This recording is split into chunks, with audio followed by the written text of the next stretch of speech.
खुलुमबाय बे समाव दङ बडोलेण्ड इंखं टेलिभिजननि स्टुडिअ आं खोमथागोरा गयारि।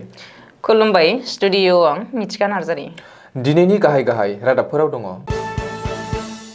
जनायाव धेमाजि जिल्ला एबसुनि 3 घन्टा खुद्रिसारनाय। तिनिसुकियानि गंसे हटेलाव सासे सुबुंनि गोथै देहा बोखांनो हादों। गोमानाय सिलचरनि फरायसानि गोथै सहखौ बराक दैमायाव बोखांदों। नागा दुथांनि आखायाव नांथानाय आसाम पुलिसखौ रैखा खालामबाय। गुवाहाटीआव एसटिएफआ गं 40नि हेर'इन कन्टेनार जब्द खालामनायजों लोगोसेनो सानै सुबुंखौ हमदों। भारत बांलादेश सिमायाव दुंहाव थासारि। बाक्सा जिल्ला एबसुआ मसलपुर दुर्गा मन्दिरनि लांगोनायाव 3 घन्टा खुद्रिसारदों। आइपिएस अफिसार देबराज उपाध्याया एपिसिनि मासिगिरि महरै थिसनजाबाय। ड्राग्सजों लोगोसेनो 3 सुबुंखौ खादों। गसाइगावआव मोनबा बियाबनि गेजेराव मोनब्रै बियाबखौ देरहानो हागोन होननानै बुंदों हाग्रामा महिलारिया। अदालगुरि, चिरां आरो कक्राझाराव एबसुनि 3 घन्टा खुद्रिसारनाय हाबाफारि। दानिया फैदिनि आबुं रादाबाव।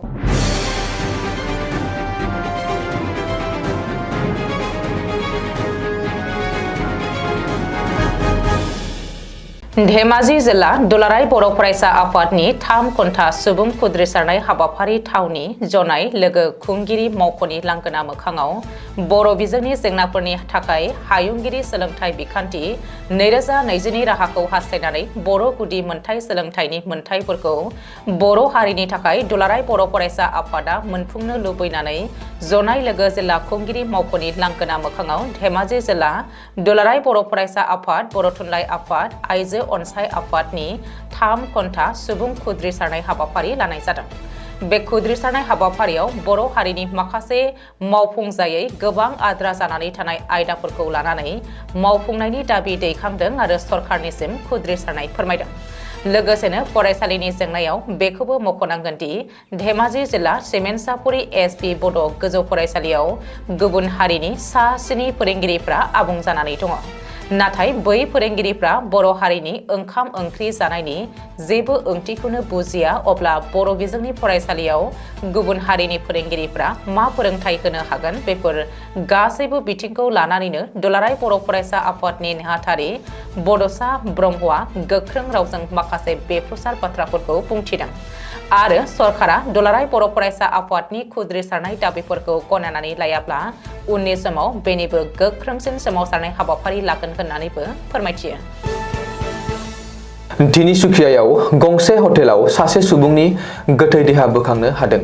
मिन्थिनो हानाय बादिब्ला कामरुपनि अभिषेक चौधुरीनि गोथै सहखौ मंगलबारनि मोनायाव तिनिसुकियानि हटेल नन्दनआव मोनसे सोमोनांथाव थासारियाव बोखांनो हादों। बे जाथायनि बागै पुलिसआ मिथिहोनाय बादिब्ला हटेलनि 310 खथायाव गोथै सहनि साखाथियाव मोननै सिरिन्ज आरो मोननै कन्टेनार मोनदोंमोन, जायनि जाहोनाव मोनसे जाथावना सन्देह खालामदों पुलिसआ। बबेखानि दासान्दि गोथै सहखौ पस्टमर्टेम खालामनो थाखाय दैथायहरनाय जाबाय आरो पुलिसआ थैनायनि जाहोनखौ नायबिजिरनोबो जागायबाय। 2025 मायथाइनि गोदान बोसोरनि मोनाबिलियाव गोमानायनि सप्तासे उनाव सिलचर जिसि फरायसालिमानि आरिमु बिफाननि फरायसा पुर्णचन्द्र बर्मननि गोथै सहखौ बराक दैमायाव बोखांनो हाबाय।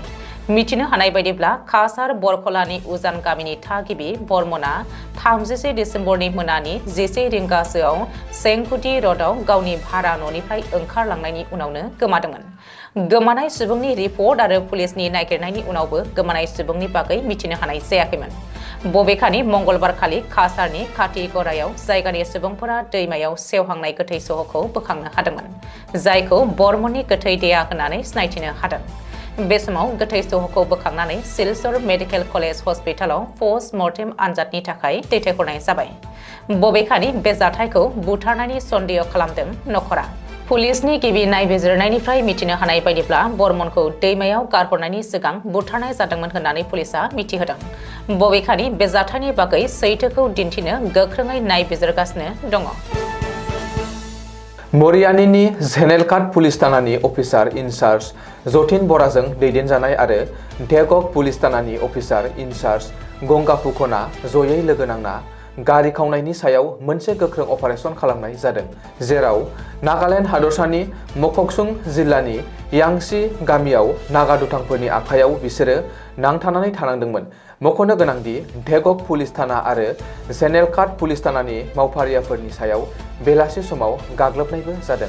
बे जाथायाव 11थि आसाम पुलिस बेटेलियननि बिद्युत दास मुंनि सासे सुबुङा गोब्राबै जोखोम जायो। बेनि अनगायैबो हान्जानि माखासे सोद्रोमाफोरखौ नागा दुथांफोरा खानानै लाखिदोंमोन। जाहोनाव नांथाना थानाय पुलिसफोरखौ रैखा खालामनो एएसपि लुना सनवालआ गोख्रोङै राहा लानाय जायो। बे जाथायाव जोखोम जानाय बिद्युत दासखौ फाहामथाय होनो डिब्रुगड़नि आसाम मेडिकेल कलेज आरो हस्पिटालाव थिसनो। बेराफारसेथिं जरहाट पुलिसआ मयना मुंनि सासे नागा दुथांखौ हमनानै बे जाथायनि सायाव सोंलु खालामनायजों लोगोसेनो पुलिसनि सायाव बेबायदि गिलु-बालु गाग्लोबनायनि गुबै जाहोन आरो माखासे दुथांफोरखौ हमनो थाखाय पुलिसआ गोख्रों राहाबो लानाय जायो। गुवाहाटीआव एसटिएफआ गं 40सोनि हेर'इन कन्टेनार जब्द खालामनायजों लोगोसेनो सानै सुबुंखौ हमदों। मख'नो गोनांदि गुवाहाटीआव स्पेशल टास्क फर्सआ सिग्रोमनायाव सानै दुथां ड्राग्स फालांगिरिफोरखौ खानो हादों। मावख'गिरिफोरा फोरमायथिनाय बायदिब्ला गुवाहाटीनि ज्योतिकुसि आरो लखिमपुर नगर ओनसोलाव मोनसे सिग्रोमनाय हाबाफारि लादोंमोन। बे सिग्रोमनाय समावनो गासै मोन 40सोनि कन्टेनारजों बुंफबनाय 62.86 ग्राम हेर'इनखौ जब्द खालामनो हानायजों लोगोसेनो सानै सुबुं फारियै शुभम साहा आरो अमिया दासखौ हमनो हादोंमोन। दासान्दि मावख'गिरिफोरा हमजानाय सानै सुबुंनि बेरेखायै आरोबाव आयेनारि राहा लादों होननानै शिलंआव फोरमायदों।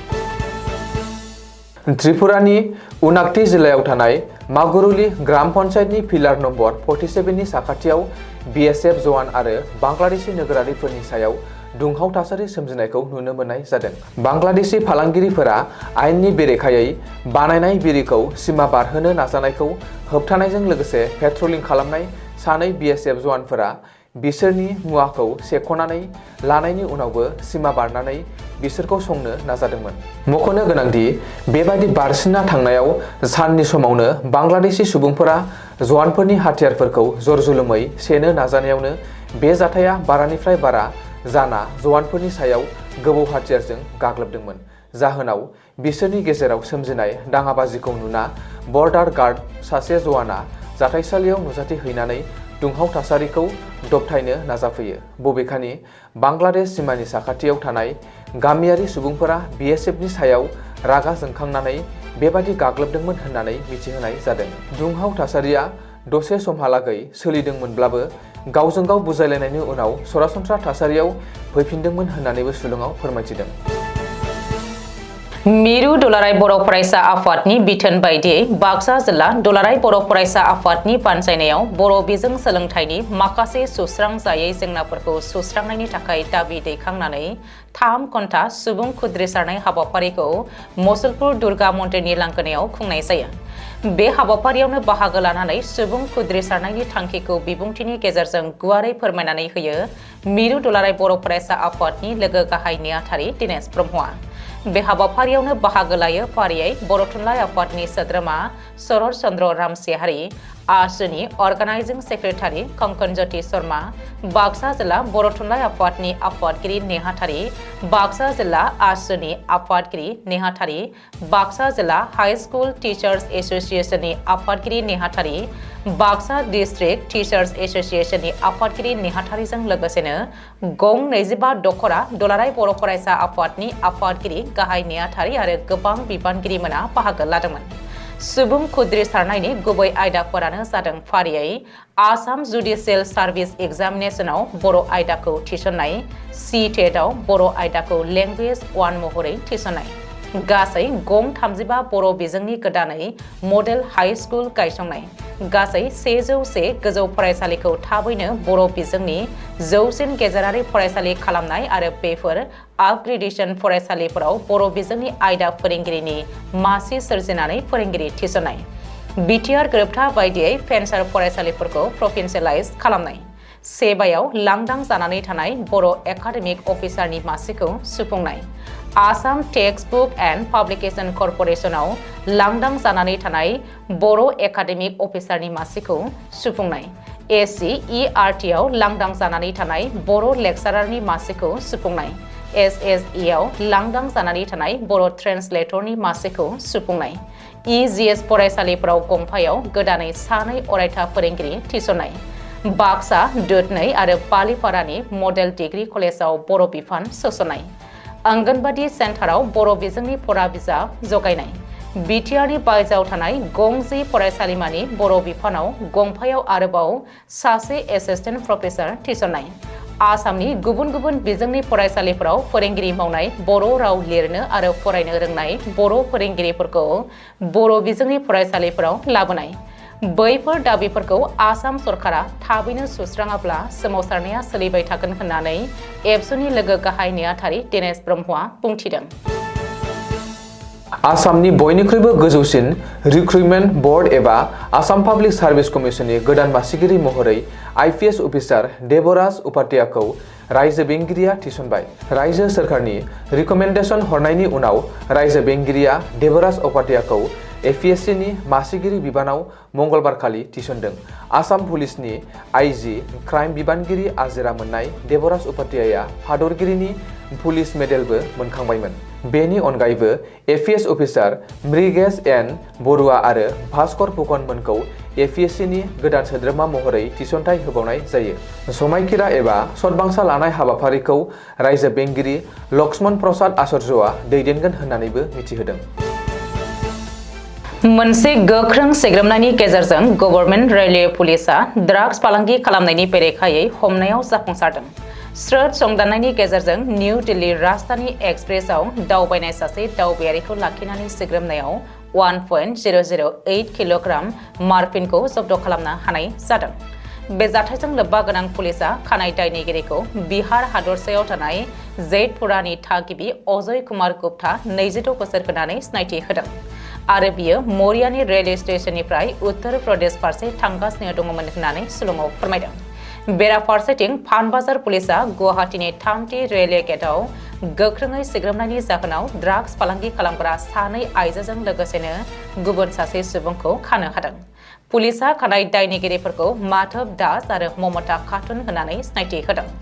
बिसोरनिफ्राय गासै 21 ग्रामनि हेर'इन जब्द खालामनो हादों। बेजों लोगोसेनो बे अपारेशनाव खानाय ड्राग्स फालांगिरिफोरनि बेरेखायै आयेननि गेजेरजों गोख्रों नायबिजिरनो राहा लानाय जायो।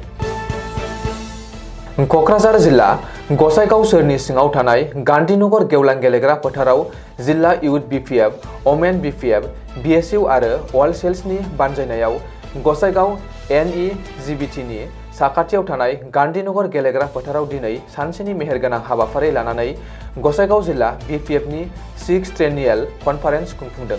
मख'नो गोनांदि बे हाबाफारियावनो गाहाय आलासि महरै बाहागो लाफैदों बिटिसिनि बारग'सिब हाग्रामा महिलारि बिथाङा। बिथांजों लोगोसेनो गोबां गोजौ थाखोनि बिपिएफ राजखान्थि हान्जानि दैदेनगिरि आरो गोबां गसाइगाव जिल्ला बिपिएफनि गोबां दैदेनगिरिफोराबो बाहागो लाफैदों आरो गसाइगाव ओनसोलनि गोबां रायजो राजाफोराबो बाहागो लाफैनानै हाबाफारिखौ जाफुंसार होफैदों। बे हाबाफारियाव बाहागो लानानै बारग'सिब हाग्रामा महिलारि बिथाङा खौरांगिरिनि सिगाङाव फैगौ बिटिसि बिसायख'थियाव बिपिएफ राजखान्थि हान्जाया गसाइगावनि सिङाव गासै 4 बियाबनि गेजेराव 4 बियाबखौ देरहागोना रोखासै होननानै हाग्रामा महिलारि बिथाङा बुंथियो।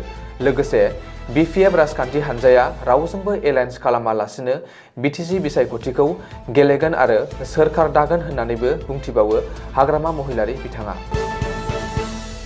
आसामनि गुबुन गुबुन जिल्लाफोराव एबसुनि जिल्ला आफादनि दैदेननायाव दिनै अदालगुरि, चिरां आरो क'क्राझाराव फारियै 3 घन्टा खुद्रिसानाय हाबाफारि जानानै थाङो।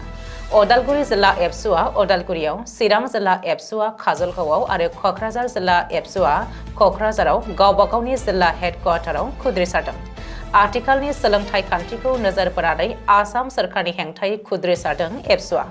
अदेबानि बे हाबाफारियाव बर' थुनलाइ आफादाबो बाहागो लाफादों। दिनैनि रादाबा एसेनोसै। गोजोन्थों। गोजोन्थों।